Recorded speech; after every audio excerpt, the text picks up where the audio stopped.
মল্লিকা, মল্লিকা আমার কথাটা শুনুন, আমার কথাটা শুনুন আপনি। আচ্ছা, আপনি রেগে মেগে হঠাৎ করে এই বাড়িতে কেন চলে এলেন?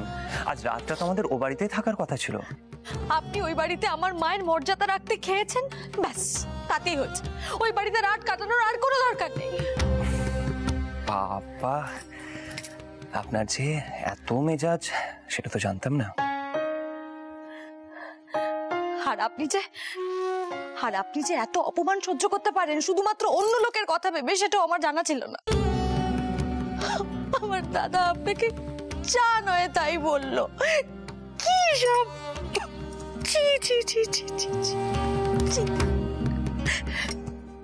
মা ঠিকই বলেন, আপনার আমাকে বিয়ে করা একদম উচিত হয়নি। আপনি যে কেন দাদা ভাইয়ের কথা রাজি হতে গেলেন ভগবান জানে। নিন, আপনি এবার আপনার জামা কাপড়টা পাল্টে ফেলুন তো দেখি। আমি নিজে মায়ের কাছে যাচ্ছি, গিয়ে বলছি যে আমি জোর করে এই বাড়িতে চলে এসেছি, ওখানে থাকিনি। আপনি যখন খেতে বসেছিলেন আমার বাবা আসলো না পর্যন্ত। আচ্ছা আচ্ছা মল্লিকা, আপনি অযথা কেন উত্তেজিত হচ্ছেন বলুন তো? দেখুন, আমাদের বিয়ের ব্যাপারটা এখনো ওই বাড়িতে সেরকম ভাবে মানতে পারিনি, যার জন্য এসব হচ্ছে। প্লিজ আপনি মাকে না এইসব কথা বলতে যাবেন না, জানো, নাহলে আপনাকে যা নয় তাই শুনতে হবে। শোনাই তো উচিত, আমার তো এগুলো শোনাই উচিত। আপনি আমার জন্য কত অপমান সহ্য করেন, যা নয় তাই শোনেন। আপনি কাঁদছেন কেন? আপনি প্লিজ চোখে জল ফেলবেন না। দেখুন আমার খুব খারাপ লাগে।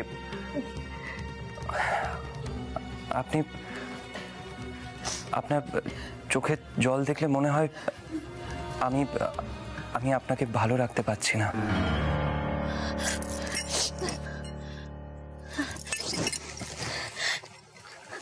আমি আর কখনো কাঁদবো না। আপনি দেখবেন, আপনি আমাকে যে মান সম্মান দিয়েছেন, যে মর্যাদা দিয়েছেন, তা আমি আমার জীবনে কোনোদিনও পাইনি। আপনার যদি মনে হয় যে আপনি আমাকে ভালো রাখতে পারছেন না, তাহলে আমার চোখের জল ফেলাটা সত্যি অন্যায়।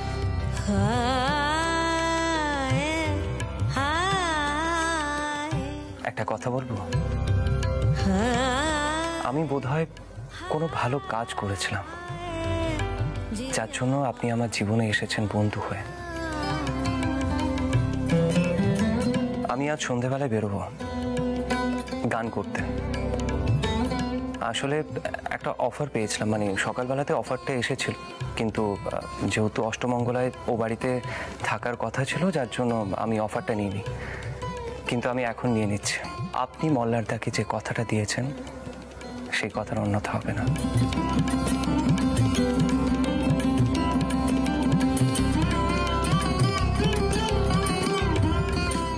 সত্যি? আপনি সত্যি বলছেন? ঠাকুর, আমি ঠাকুর ঘর থেকে আসছি।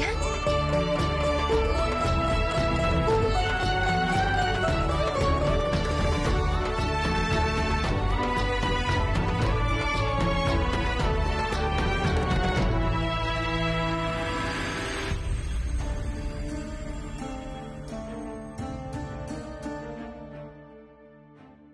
হ্যাঁ হ্যালো, হ্যাঁ শ্যামলালজি, আমি রঙ্গন বলছি।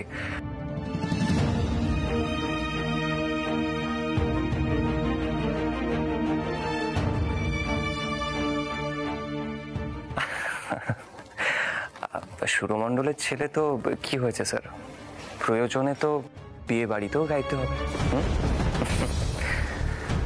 হ্যাঁ হ্যাঁ স্যার, একদম একদম ঠিক আছে, ছাড়ি তাহলে। ওকে ওকে স্যার, সব ঠিক হয়ে গেল। আজ রাতে অনুষ্ঠানের জন্য বেরোতে হবে। এই অনুষ্ঠানটা ভালো তো? না মানে আপনি ফোনে কথা বলছিলেন। দেখুন মল্লিকা, কোনো অনুষ্ঠানই ছোট হয় না, আর আমাদের কাজই তো মানুষকে আনন্দ দেওয়া, তাই না? আচ্ছা, আপনি না এসব নিয়ে একদম ভাববেন না।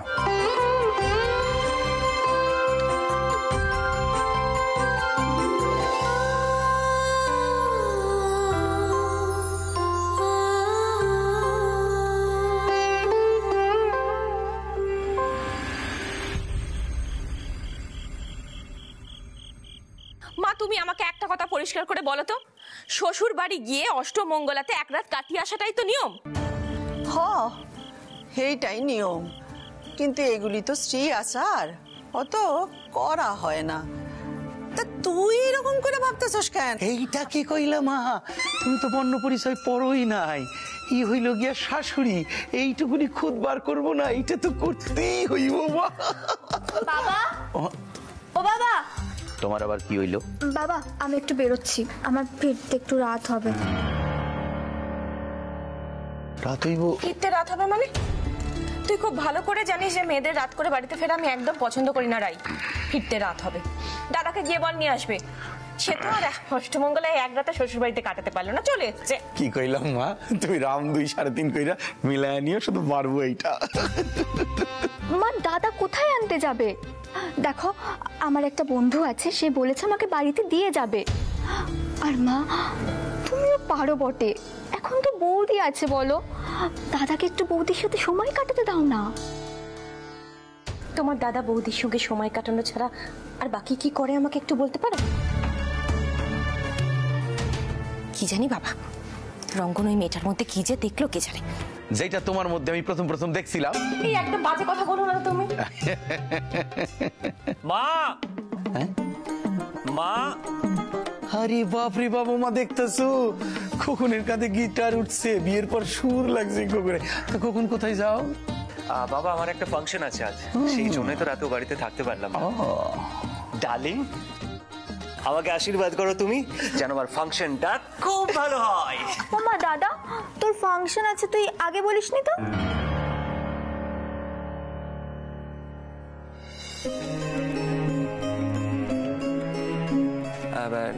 না মানে প্রথমে ভেবেছিলাম নেবই না, আসলে ওই বাড়িতে থাকার ব্যাপার ছিল তো। তারপর আমি ভেবে দেখলাম যে না, ক্যারিয়ারটা হচ্ছে সব থেকে বড়। তাই আমি আমার মাইন্ড চেঞ্জ করলাম। এনিওয়ে আমি যাচ্ছি, আমার ফিরতে রাত হবে। ডার্লিং, নো টেনশন, ওকে? আচ্ছা আচ্ছা আচ্ছা, অনেক বড় হ, সাইড দিক থেকে যেন লোক আইসা তোর গান শোনে। Thank you darling, love you. আসি। খড়াও খোকন, তোমারে কেডা শো দিল না? আমার যেন কিরম লাগতেছে। এতকাল ধইরা তোমারে তো কেউ শো দিল না, হঠাৎ কে আইলো যে তোমারে শো দিল? হ্যাঁ উদয়, কেন সন্দেহ করতেছস? এখন ঘরে লক্ষ্মী আইছে না, বউয়ের ভাগ্যে রঙ্গনের উন্নতি হইতাছে। ঋতু দেখতাছস তো?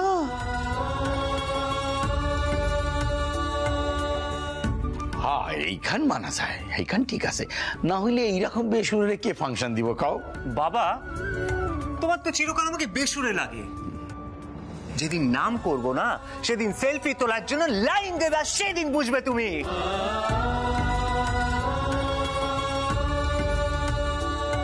ঠিক আছে রাই, চল।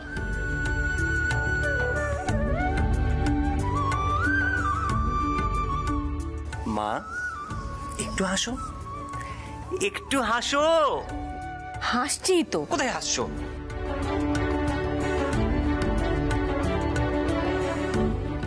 রঙ্গন, ভালো করে গানটা গাস বাবা। এতদিন পর তুই গান গাইবার একটা সুযোগ পেয়েছিস, খুব ভালো করে গানটা গাইবি, আশীর্বাদ করি। আসি মা। যা, চল। আসি।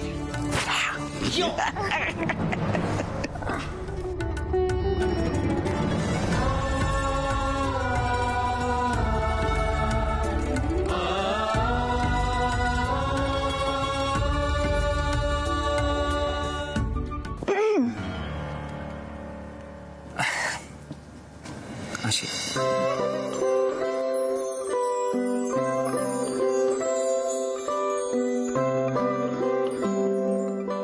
বাবা হ্যাঁ চা দেবো?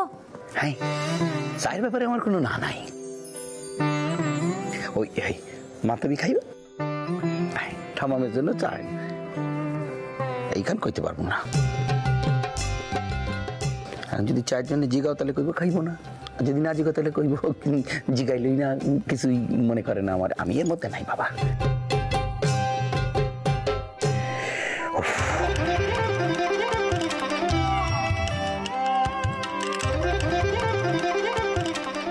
বলছি চা যদি করাই হয় তাহলে সবার জন্যই করা হোক, সবাই খাবে।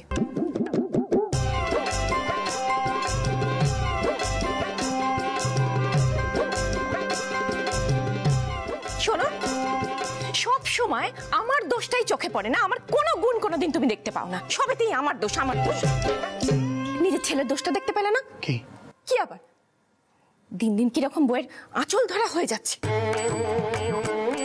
বেরোবার সময় একেবারে বইয়ের মুখের দিকে হাঁ করে তাকিয়েছিল। আজকাল না ওর বইয়ের মুখের দিকে না তাকিয়ে ও বেরোতেই পারে না। কি কইবা বলো তো মা, আমি তো পাগল হয়ে যাও। নিজের বইয়ের মুখের দিকে যদি না দেখে তাহলে কার মুখের দিকে দেখবো? হ্যাঁ, এটা বোঝা বাপের মতনই তো হইব। তুমি কও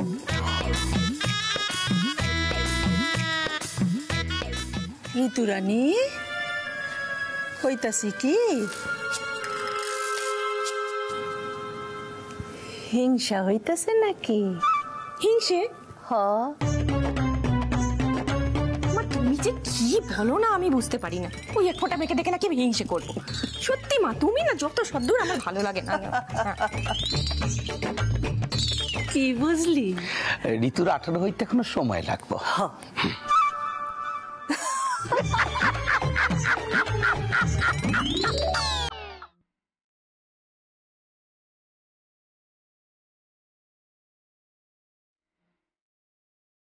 রঞ্জা, রঞ্জা,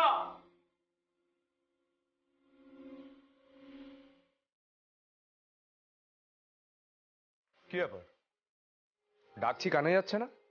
মা নিচে ডাকছে তোমাকে, যাও একবার। যাচ্ছি। শোনো,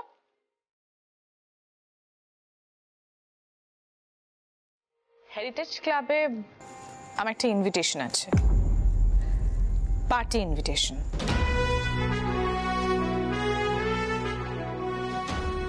তার জন্য একটা নতুন ডায়মন্ডের সেট কিনে দিতে হবে। পারবে আশা করি? ক্ষমতা আছে তো?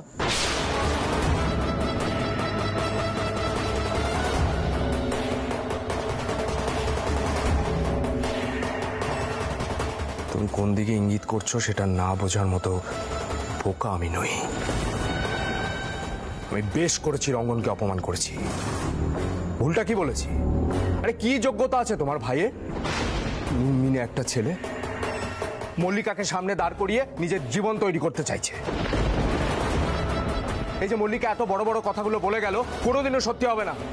লজ্জা করে না তোমার? একটুও লজ্জা করে না? নিজে তো একটা জোচ্চোর, ঠকিয়ে আমাদের পুরো প্রপার্টিটা নিয়ে নিয়েছো। এই বাড়িটা তো রঙ্গনের হওয়ার কথা ছিল। সবই প্রমাণ সাপেক্ষ রঞ্জা। যেটা বলছো আগে প্রমাণ করো, তারপর বক্তব্য দিও। যাও, এখন মা ডাকছে। তোমার এই বাজে দেমাগ একদিন ভেঙে যাবে মল্লার বসু মল্লিক। যেদিন মুখ থুবড়ে পড়বে সেদিন বুঝতে পারবে। মুখ থুবড়ে পড়তে আমি আসিনি। আর শোনো, তুমি আমার সম্মানে আঘাত করে চ্যালেঞ্জ ছুড়ে মল্লিকাকে বাড়িতে আনিয়েছো। আমি দাদুর বিরুদ্ধে গেছি। কি ভেবেছিলে ছেড়ে দেবো? আদর করে সুরমণ্ডলের ছেলেকে খাওয়াবো?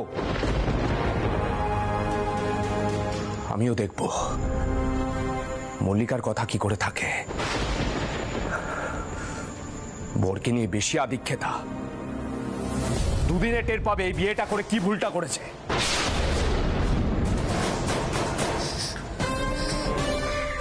I hate you, মল্লার বসু মল্লিক।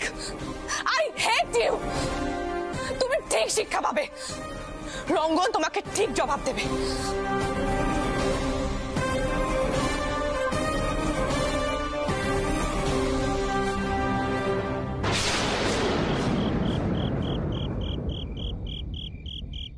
কোন অনুষ্ঠানে গেলেন গান গাইতে?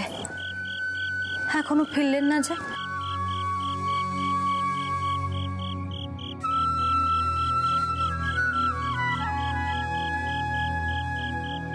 তো রাত হতে চললো, তো 10টা বাজে। তাহলে কি একটা ফোন করে দেখবো? বৌদিকে করবো নাকি দাদা ভাইকে? কিছু যদি জানে, না থাক, বৌদিকে একটা করে দেখি।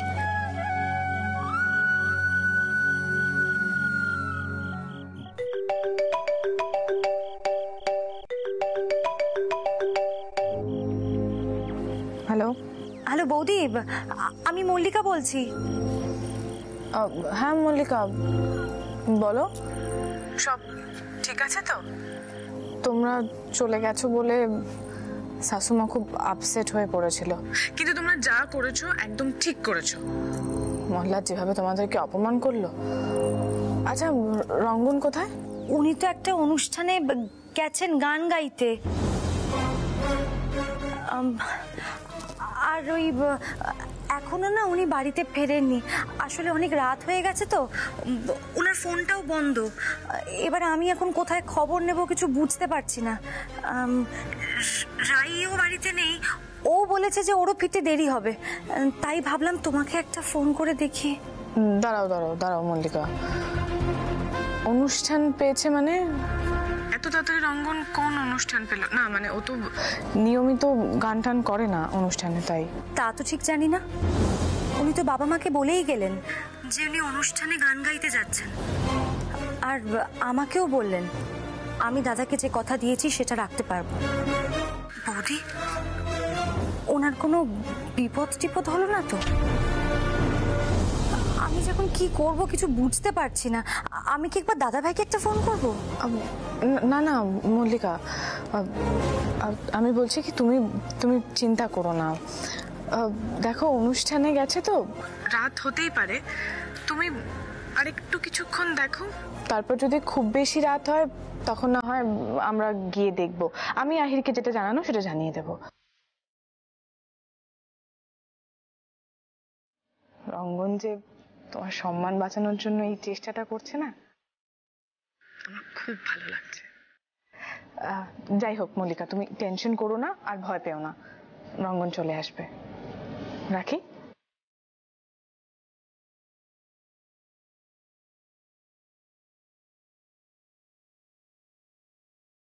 যাক, মল্লিকা তো অন্তত ভালোবাসা পাচ্ছে রঙ্গনের, পিলুটাও ভালো আছে। এগুলো দেখেই অন্তত খুশি থাকার চেষ্টা করি। রোজকার এই অশান্তি আর ভালো লাগে না সত্যি। রঙ্গন তো এখনো ফিরলো না। তা তোমার নিশ্চয়ই এতক্ষণে ফোন করা হয়ে গেছে। কি বললো রঙ্গন? মা, ওই যে আরেকজন ফিরেছেন। এত রাত করলি কেন? মা কাজ ছিল। দাদা ফিরেছে? দাদার শো কেমন হলো? আর দাদা ফিরেছে, জানিই তো না কোথায় গেছে, কখন ফিরবে। যার কাছ থেকে খবর পাওয়া যায় তখন থেকে তো তাকেই জিজ্ঞেস করছি। দয়া করে যদি সে বলে রঙ্গন কোথায়, কখন ফিরবে।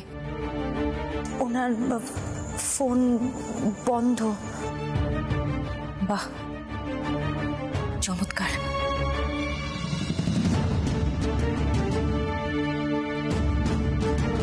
উদয়, ও মা! কি হয়েছেটা কি? হ্যাঁ উদয়, মা বলছি রঙ্গনের তো ফোন বন্ধ, এখনো তো ফেরেনি রঙ্গন। ঋতু, তুই বোঝার চেষ্টা কর, ফাংশন অনেক রাত্রি অবধি হয়। আর ওইটা কি পোলা পান নাকি? বড় হইয়া গেছে, ফাংশন করতে গেছে, একটু তো দেরি হইবই। তুমি চুপ করো তো। ছেলেটা এখনো ফিরলো না, কোনো চিন্তাই নেই। ছেলেটার ফোন বন্ধ, কত রাত অবধি ফাংশন হবে। এই মল্লিকা, তুমি জানো ও কোন ফাংশনে গেছে? আমি জানি না মা। আমি জানি না মা। কি জানো বলো তো? তুমি কিছুই তো জানো না, তোমারই তো বর। কি আর বলবো আমি। এই নাকি বাড়ির পয়মন্ত বউ। মা, আমার কিছু কথা বলার আছে। আমরা যখন অষ্টমঙ্গলায় ওই বাড়িতে গিয়েছিলাম তখন আমার দাদা ওনাকে খুব অপমান করেছে, খুব। ওনার রোজগার নিয়ে। কালকের মধ্যে রোজগার করে দেখাতে পারবে? আর তখন আমি ওনার হয়ে কথা দিয়েছি যে উনি রোজগার করে ঠিক দেখাবেন। আর তারপরেই আজ রাতে উনি, আমার খুব ভয় করছে মা, ওনার কোনো বিপদ হলো না তো? এতগুলো কথা তুমি এতক্ষণ ধরে বলোনি কেন? আমি তো কিছুই বুঝতে পারছি না। উদয়, তুমি শুনলে ওই মেয়েটা কি বলছে? তুমি দেখো উদয়, তুমি একটা কিছু ব্যবস্থা করো। এ তো মহাকাণ্ডের মধ্যে পড়লাম, এখন আমি কি করুম? ঋতু, তুই শান্ত হ। ঠাকুর কখনো অমঙ্গল হইতে দেবেন না। মা, বসু মল্লিকরা থাকতে আমাদের কোনো মঙ্গলও হবে না। অথচ দেখুন, বসু মল্লিক বাড়ির মেয়েকে আমাদের ঘাড়ে চাপিয়ে দিয়ে কেমন। ঋতু, কি কও তুমি? কও তো। দাদা,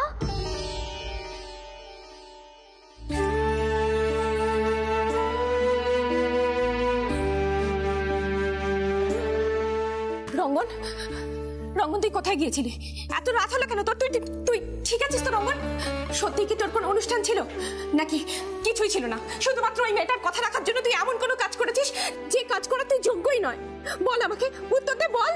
খোকন, তুমি ঠিক আছো তো? দেখা তো মনে হইতেছে না।